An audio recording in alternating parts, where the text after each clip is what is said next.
NEET exam ഇതാ നമ്മുടെ വാതിൽക്കൽ എത്തിയിട്ടുണ്ട് അല്ലേ. അപ്പൊ ഇനിയുള്ള ഡൗട്ട് എന്ന് പറയുന്നത് നീറ്റ് എക്സാം എഴുതാനായിട്ട് പോകുമ്പോൾ എങ്ങനെയാണ് നല്ല ഭംഗിയായിട്ട് പോവുക എന്നുള്ളതായിരിക്കും അല്ലേ. നമ്മുടെ ഡ്രസ് കോഡ് എന്താണ്, എന്തൊക്കെയാണ് ഇടാനായിട്ട് പറ്റുക, എന്തൊക്കെയാണ് നമ്മൾ അവോയ്ഡ് ചെയ്യേണ്ടത് എന്നുള്ള കാര്യങ്ങളിൽ ഇപ്പോഴും ചില കൺഫ്യൂഷൻസ് ഉള്ള ആൾക്കാരുണ്ടെങ്കിൽ ഈ വീഡിയോ അവസാനം വരെ കാണാം. ചെറിയൊരു വീഡിയോ ആണ്. അപ്പോൾ ഈ വീഡിയോ അവസാനം വരെ കണ്ടു കഴിഞ്ഞാൽ നിങ്ങൾക്ക് ഈ കൺഫ്യൂഷൻസും ഡൗട്ടും ഒക്കെ എന്താണ് പെട്ടെന്ന് മാറുന്നതായിരിക്കും കേട്ടോ. അപ്പോൾ ആദ്യത്തെ ഒരു കാര്യം എന്ന് പറയുന്നത് നമുക്ക് ഓർണമെന്റ്സ് ഒന്നും തന്നെ ഇടാനായിട്ട് പറ്റില്ല. അതായത് നമ്മളുടെ കമ്മല്, വള, മാല, ഇങ്ങനെയുള്ള ഒരു തരത്തിലുള്ള ഓർണമെന്റ്സും നിങ്ങളുടെ ബോഡിയിൽ, അതായത് എവിടെയും എന്തുണ്ടാവാനായിട്ട് പാടില്ല, ഓർണമെന്റ്സ് ഉണ്ടാകാനായിട്ട് പാടില്ല. എല്ലാ ഓർണമെന്റ്സും റിമൂവ് ചെയ്തിട്ട് വേണം എക്സാം എഴുതാനായിട്ട് പോകാൻ. ഓക്കെ, ഇനി അടുത്തത് നോക്കുക, avoid black clothes. Black cloth ഇടാനേ പറ്റില്ല ഫസ്റ്റ് ഓഫ് ഓൾ. ഇനി ഡാർക്ക് കളേർഡ് ആയിട്ടുള്ള ക്ലോത്തുകളില്ലേ, അതായത് ഡാർക്ക് ആയിട്ടുള്ള നേവി ബ്ലൂ പോലെയുള്ള ഡാർക്ക് അല്ലെങ്കിൽ ഡാർക്ക് ഗ്രീൻ വരുന്നുണ്ട് അല്ലേ, പലതരത്തിലുള്ള ഡാർക്ക് കളേർഡ് ആയിട്ടുള്ള ക്ലോത്തുകളും നിങ്ങൾ ഇട്ടിട്ട് പോകുകയാണെങ്കിൽ ഒരുപാട് സമയം നിങ്ങൾ ചെക്കിങ്ങിൽ എന്ത് ചെയ്യേണ്ടി വരും, കളയേണ്ടി വരും. അതായത് ചെക്കിങ്ങിൽ നിങ്ങളുടെ സമയം പോകും തോറും നിങ്ങൾക്ക് ടെൻഷൻ ആവും, നിങ്ങൾ എക്സോസ്റ്റഡ് ആവും, നിങ്ങൾക്ക് എക്സാം ഹാളിലേക്ക് എത്താനുള്ള സമയം വൈകും അല്ലെ, ഇങ്ങനെ പല പ്രശ്നങ്ങളും വരാനുള്ള സാധ്യതയുണ്ട്. അപ്പോൾ ഇത് ഒഴിവാക്കാനായിട്ട് എൻ്റെ മക്കൾ പോകുന്ന സമയത്ത് ശ്രദ്ധിക്കേണ്ട കാര്യം ലൈറ്റ് കളേർഡ് ആയിട്ടുള്ള ക്ലോത്ത്സ് ഇട്ടിട്ട് പോകുക. ഓക്കെ, അതായത് കുറച്ച് ലൈറ്റ് വൈറ്റ് അങ്ങനെയുള്ള ലൈറ്റർ കളേഴ്സ് എന്ത് ചെയ്യുക, പ്രിഫർ ചെയ്യുക ഇടാനായിട്ട്. ലൈറ്റ് യെല്ലോ അങ്ങനെയുള്ള ഷെയ്ഡ്സ് ഒക്കെ പ്രിഫർ ചെയ്യാം നിങ്ങൾക്ക്. ഡാർക്ക് ആയിട്ടുള്ള കളേർഡ് ക്ലോത്ത്സ് ഇടാനായിട്ട് പാടില്ല. ഇട്ട് കഴിഞ്ഞാൽ ഒരുപാട് സമയം ചിലപ്പോൾ നിങ്ങളെ ചെക്കിങ്ങിൽ പിടിച്ചു നിർത്താനുള്ള സാധ്യതയുണ്ട്. ഓക്കെ, രണ്ടാമത്തെ ഒരു കാര്യം അല്ലേ, ഇനി നിങ്ങൾക്ക് പലർക്കും എന്താണ് കണ്ണട ഉണ്ടാവും. കണ്ണട ഇടാൻ പറ്റുമോ എന്നുള്ളൊരു കൺഫ്യൂഷൻ ഉണ്ടാവും അല്ലേ. മിസ്സേ കണ്ണട ഇട്ട് പോകാൻ പറ്റുമോ, എനിക്ക് കണ്ണ് കാണില്ല, എനിക്ക് ദൂരെയുള്ളത് കാണില്ല, അടുത്തുള്ളത് കാണില്ല അല്ലെ, എനിക്ക് പവറുള്ള ലെൻസാണ്, എന്താ ഞാൻ ചെയ്യുക, ഇങ്ങനെയൊക്കെ കൺഫ്യൂഷൻ ഉണ്ടെങ്കിൽ മെഡിക്കലി നിങ്ങൾ ഐസൈറ്റിന് വീക്ക് ആയിട്ടുള്ള ആളാണെങ്കിൽ, അതായത് മെഡിക്കലി നിങ്ങൾക്ക് പ്രൂവൺ ആണ് നിങ്ങളുടെ ഐസൈറ്റ് വീക്ക് ആണ് എന്നുള്ളതാണെങ്കിൽ ഡോണ്ട് വരി, നിങ്ങൾക്ക് സ്പെക്സ് ഉപയോഗിക്കാം. You can use specs inside the exam hall. Okay, പക്ഷേ സൺഗ്ലാസ് ഒന്നും ഇട്ടിട്ട്, അതായത് നല്ല കൂളിംഗ് ഗ്ലാസ് ഒക്കെ ഇട്ടിട്ട് ഒന്ന് സ്റ്റൈലാക്കാമെന്ന് വിചാരിച്ച് പോവാണെങ്കിൽ അത് പറ്റില്ല. എനിക്കറിയാം നിങ്ങളത് ചെയ്യില്ല എന്ന്, ജസ്റ്റ് ഒന്ന് വാൺ ചെയ്തെന്നേ ഉള്ളൂ കേട്ടോ. അപ്പോൾ സൺഗ്ലാസസ് ഒന്നും ഇടാനായിട്ട് പറ്റില്ല.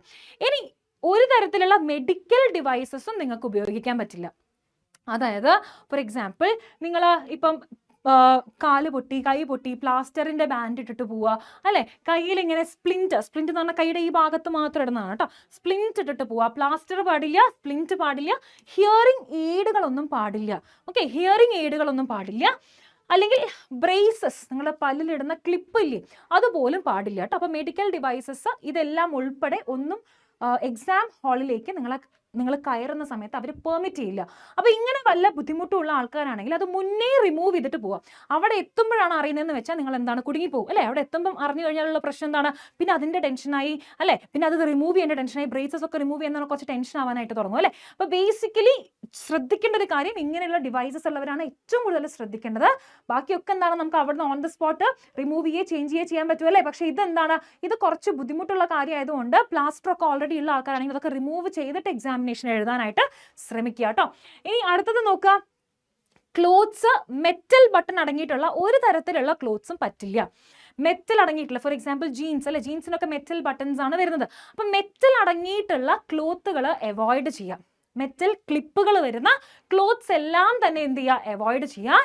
മെറ്റൽ ഡിറ്റക്ടേഴ്സ് അവർ യൂസ് ചെയ്യുന്നുണ്ടാവും. അത് കാരണം ചിലപ്പോൾ നിങ്ങൾക്ക് അതേപോലെ തന്നെ എക്സാമിനേഷൻ ഹാളിലേക്ക് നിങ്ങൾക്ക് കയറുന്നത് ഡിലേ ആയിട്ട് മാറും.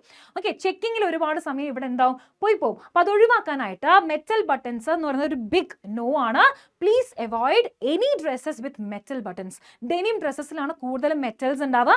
ഡെനിം ഡ്രസ്സസ് എന്ത് ചെയ്യുക, ഒഴിവാക്കാനായിട്ട് ശ്രമിക്കുക കേട്ടോ. ജീൻസ് ഒന്നും ഇട്ടിട്ട് പോകണ്ട. ഇനി ഗേൾസിന്റെ കേസിൽ അപ്പർ വെയർ ഇടുന്ന സമയത്ത് ഫുൾ സ്ലീവ് പറ്റില്ല കേട്ടോ. ഫുൾ സ്ലീവ് നമുക്ക് പെർമിഷൻ ഇല്ല. നമുക്ക് ഇടാനായിട്ട് പറ്റുന്നത് ഹാഫ് സ്ലീവ്സും സ്ലീവ്ലെസ്സും ഒക്കെ നിങ്ങൾക്ക് ഇട്ടിട്ട് പോവാം. അത് ടീഷർട്ട്സ് ആവാം, കുർത്തി ആകാം, ടോപ്സ് ആവാം. ഓക്കെ, ആൻഡ് ഈ ഡ്രസ്സസിലൊന്നും അധികം പ്രിന്റും കാര്യങ്ങളൊന്നും ഇല്ലാത്ത ഡ്രസ്സസ് ഇടാനായിട്ട് ശ്രമിക്കാം. കുറേ പ്രിന്റ് ഉണ്ടെങ്കിലും നമുക്ക് ബുദ്ധിമുട്ടാണ് കേട്ടോ. നിങ്ങളെ ചെക്കിങ്ങിൽ ഒരുപാട് സമയം പോകാനായിട്ട് സാധ്യതയുണ്ട്. Less prints, less pockets. 1-2 pocket ആണെങ്കിൽ പ്രശ്നമില്ല. കുറേ പോക്കറ്റുള്ള ഡ്രസ്സൊന്നും ഇട്ടിട്ട് പോവാതെ, കുറേ പോക്കറ്റുള്ള ഡ്രസ്സൊന്നും ഇട്ടിട്ട് പോകാതെ ശ്രമിക്കുക. ഓക്കെ, പിന്നെ റൗണ്ട് നെക്ക് അല്ലെങ്കിൽ വി നെക്കുള്ള ഡ്രസ്സസ് ചൂസ് ചെയ്യുക. Don't put t shirts with callers ഉള്ള ടീഷർട്ട്സ് ഇട്ടിട്ട് പോകരുത്. എഗൈൻ അത് എഗെയിൻസ്റ്റ് ആണ് കേട്ടോ. ഇനി അത് ശ്രദ്ധിക്കണേ. ഇനി ബോട്ടം വെയർ ആവുന്ന സമയത്ത് ജീൻസ് ഇടാൻ പാടില്ല എന്ന് ഓൾറെഡി ഞാൻ പറഞ്ഞു. ലൂസ് ആയിട്ടുള്ള പ്ലാസോ പോലെയുള്ള പാൻറ്റുകൾ ഇട്ടിട്ട് പോവാം.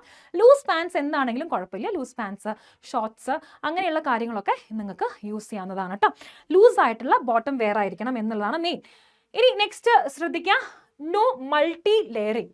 അതായത് ഡ്രസ്സ് ഇടുന്ന സമയത്ത് നിങ്ങൾക്ക് ഒരു ടോപ്പും ഒരു പാൻറ്റും അല്ലാതെ ഒരുപാട് ലെയേഴ്സ് ഓഫ് ഡ്രസ്സ് ഉണ്ടാവാൻ പാടില്ല. ഫോർ എക്സാമ്പിൾ ജാക്കറ്റ്, ഷോള്, ഇങ്ങനെയുള്ള ലെയറിങ് പാടില്ല. അതേപോലെ തന്നെ നല്ല പട്ടിയാല പാൻറ്റ്, ഇത്ര പോകുന്ന കുർത്ത, ഷോള് ഒക്കെ ഇട്ടിട്ട് പോവാം എന്നുള്ളൊരു തോട്ട് ഉണ്ടെങ്കിൽ അതും പറ്റില്ല. ഓക്കെ, അപ്പോൾ ബേസിക്കലി ഒരു നോർമൽ പാൻറ്റ്, ഏറ്റവും നല്ലത് ഒരു കോട്ടൺ പാൻറ്റും ഒരു നോർമൽ വി നെക്കിൽ വരുന്ന ഒരു ടീഷർട്ടും ഇട്ടിട്ട് പോകുന്നതാണ് ഏറ്റവും നല്ലത്. ക്ലിയർ അല്ലേ? ഓക്കെ, ഇനി ഫുട് വെയർ നോക്കുന്ന സമയത്ത് ഹീൽ ഇല്ലാത്ത ഫുട് വെയർ, ഫ്ലാറ്റ് ആയിട്ടുള്ള ഫുട് വെയർ പ്രിഫർ ചെയ്യുക. നിങ്ങൾ വീട്ടിലിടുന്ന ചപ്പലാണെങ്കിൽ പോലും പ്രശ്നമില്ല. ഓക്കെ, നോർമൽ സ്ലിപ്പേഴ്സ് ഇല്ലേ, നോർമൽ സ്ലിപ്പേഴ്സ് ഇട്ടിട്ട് നിങ്ങൾ പോകുകയാണെങ്കിൽ പോലും പ്രശ്നമില്ല. ശ്രദ്ധിക്കേണ്ട കാര്യം ഷൂസ് അലൗഡ് അല്ല. Okay, no shoes.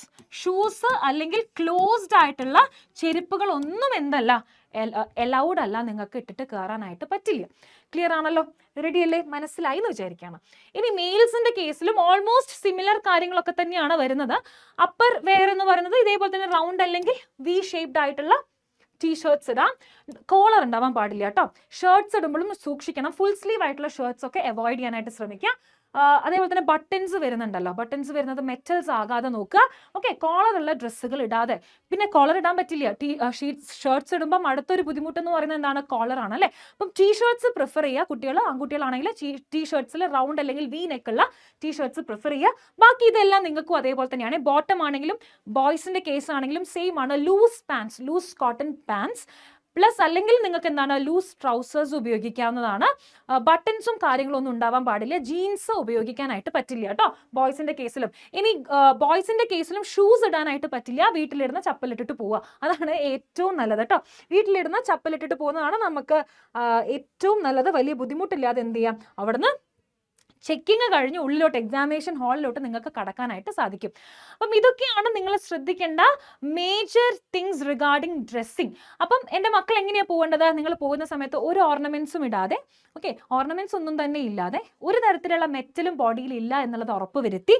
ഓക്കെ, അതേപോലെ തന്നെ ഒരു തരത്തിൽ മെഡിക്കൽ ആയിട്ടുള്ള ഒരു തരത്തിലുള്ള എക്യുപ്മെന്റ്സും നിങ്ങളുടെ കയ്യിൽ ഉണ്ടാകാൻ പാടില്ല, അല്ലെങ്കിൽ നിങ്ങൾ ധരിച്ചിട്ടുണ്ടാകാൻ പാടില്ല.